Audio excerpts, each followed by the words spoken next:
So the card drawn this time is a land or a biome. And I realized I've been misplaying something. Where these biomes went up to 3, it reduces the adjacent biome. There's a limit to how much biomass is available in any given place. So we lost a turtle that way. I don't think that's a big deal. I mean, it's just a turtle, right? Okay, but let's see what happens with this card. According to my rolls, it's got a climax of 70. Now, it is going to where? Placement latitude. Place the biome. It can only be placed in a slot in that latitude indicated on its card. Well, we had this problem before. I couldn't find a latitude on these suckers. And again, oh, there it is. Jet stream. Damn. Okay. Well, I guess what we found before was wrong. Everything was in its correct biome, so everything should have grown. I don't know. Let's put these dunes back because they're both in their correct one.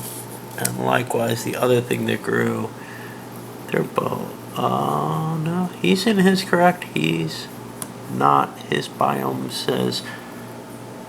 Oh yeah, it is barren. No, damn it. I don't know what these are. Okay. So those are preset ones, and they don't specify, and I have no idea. But this one's supposed to go into the jet stream. Okay. I'm not sure how big it's supposed to be.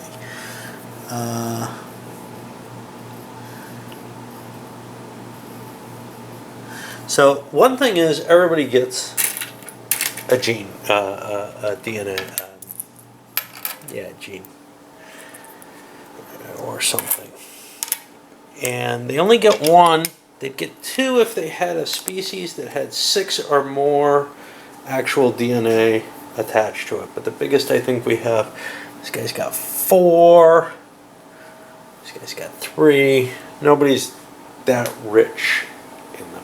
It's kind of weird because usually having a lot of DNA on something is dangerous.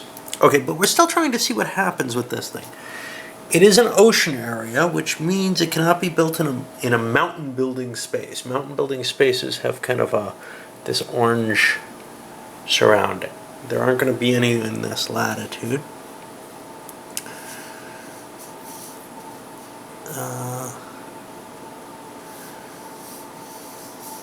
And it is going to go where? Well, it's not really clear to me. I'm assuming ones with 4 are like these ice sheets. So we're going to replace the thing with the lowest climax. That's going to be this. This goes away. It's replaced by this.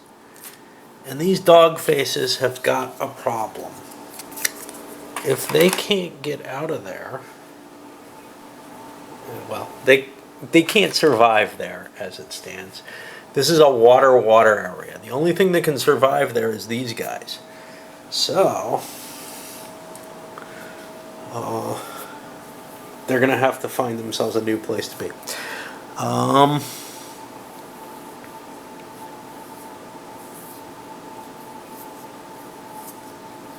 Except for orogeny cards. What are orogeny cards? Those are the mountains. Okay. That's when a new mountain blasts up. So we spent a lot of time looking this up and figuring out what happens, but at least we know what happens now. Nobody gets to bid. That card came up. Something definitely changed. And now we go through the normal sequence, expressing cards, whatever. And we'll see what happens. So, here we are at the end of the turn, and we see that waterway opened up, allowed my squizzards to get all the way up into Alaska, basically.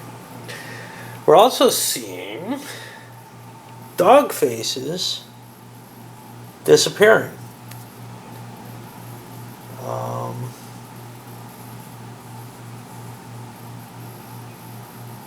There should be one here, though.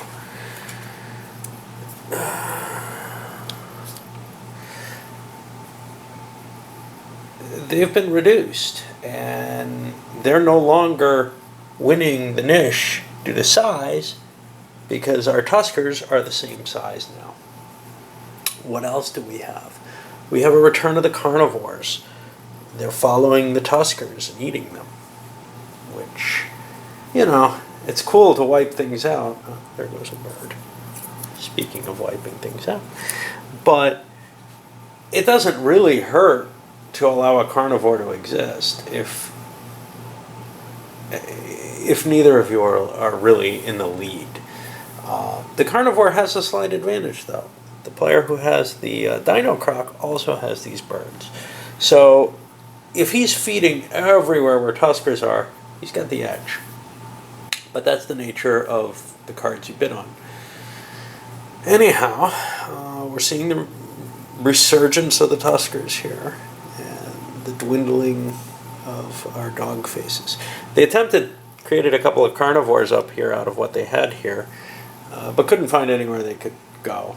Pretty much everything that they eat is what the dino croc eats, and the dino croc has less teeth, so it's better. Let me make sure of that. Make sure nothing has an N or a P. No, that doesn't matter. Yeah, niche doesn't matter for carnivores at all. So, yeah, it comes down to how big are you? Oh, they're bigger. Oh, damn. He's going to have to do a growth.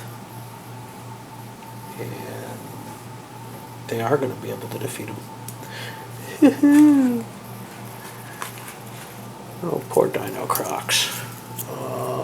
So we get here and here.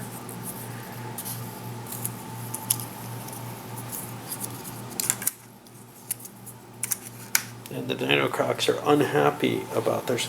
Actually, no, the dino crocs were able to do 2 pumps in size, and then they'd hold the territory. Sorry about this. I just don't want to correct something and then be wrong. You know, for no purpose. Normally, I either just let things go, or if I correct it, like this looked like a quick fix. But the quick fix turned out more complicated because, you know, dino croc could have protected themselves had I been paying a decent amount of attention. Since I hadn't noticed it while I was playing, I don't think I should notice it afterwards. Let's see what the next card is anyway. What do we got? Oh, more terrain. And this is going to be Jetstream again. It's got a fairly high climax. It is not a mountain area. So let's see what we get here. What's our lowest climax? Looks like it's this 20. This is going to be displaced. It has no empty slots it's allowed to go into, by my understanding. So this taiga shows up, and that doesn't look good to be a turtle in. The tropical rainforest had the bug eating. This doesn't. Again, there'll be no cards to bid, so we'll just see what the reaction of the critters is to this. Okay, so I kind of lied there. These 2 biomes that were destroyed came from here and here. This one is able to escape under the ice sheet. And now it's possible that that can come into play again. This one does not have any borderland it can go to, so it's actually destroyed. Okay, so remember that card that went on to the borderland?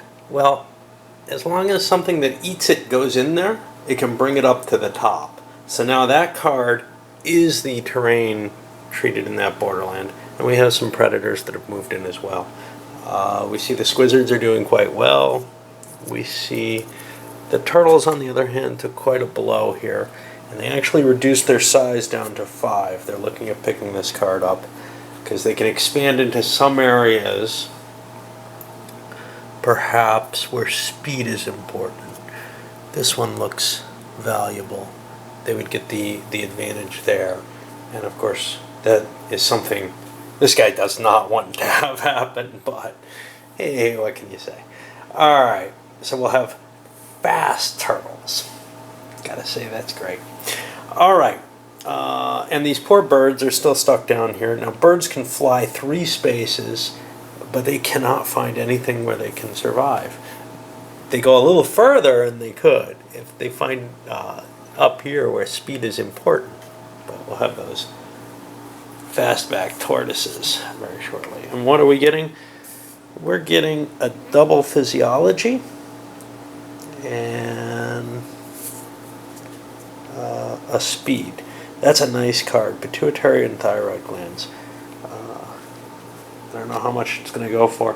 Physiology is not that valuable in general, except that it doesn't hurt you to have. Okay, let's see. Okay, here we are after the population expansion phase, and again, you can see there's a lot of stuff on the board, but there's something to note. There are no more carnivores. Dino Croc sees that Two-Tusker now has speed. There's not a single creature that he can eat anymore. Everything's got a Roadrunner ability. He's the only predator, and he says, uh-oh, his only chance is to become an herbivore. It's probably not going to work. Somebody's got to leave him a hole for it to have any chance at all, and there's a lot of critters on the board. Do you see something interesting which may end up happening? Our turtle here, he's got a speed card. He may just slip into the carnivore niche. Giant racing carnivorous turtles. That's just what we need, eh? Yeah. Alright, well, we'll see if that happens. So the net effect, well, we no longer have a Dino Croc either. And let me see, what do we got here? Birds. I want to keep the birds as my primary. Again, same reason as I had for the turtle. This looks like what it is. It has just become the archetype. The Dino Croc is gone. We got a bird genus. What else? Dogface is not doing well. He's dropped down to 3 areas that he's mastered in. And I think this is one of the reasons that they switched to not having multiple things and not having the biomass. Is it really turns out one creature largely dominates things, except when there's a lot of space open. Like early in the game, it made sense to share with people because you could grow faster that way. I don't know how much is gained because we are seeing such specialization where an environment really only has one major herbivore, one major carnivore. Whatever. Okay. I like the idea that there's room for more than one. I don't like the fact that the game doesn't allow that room to be expressed correctly. It just doesn't happen. It's like, I win or not. It's not. I feel like there should be some chance. There should be some sharing of the biome. I'm not absolutely certain of that. Okay. What else do we have going on here? These poor birds just can't go anywhere, and they're all he's got left. We got possible racing turtles. All right, this one's going up.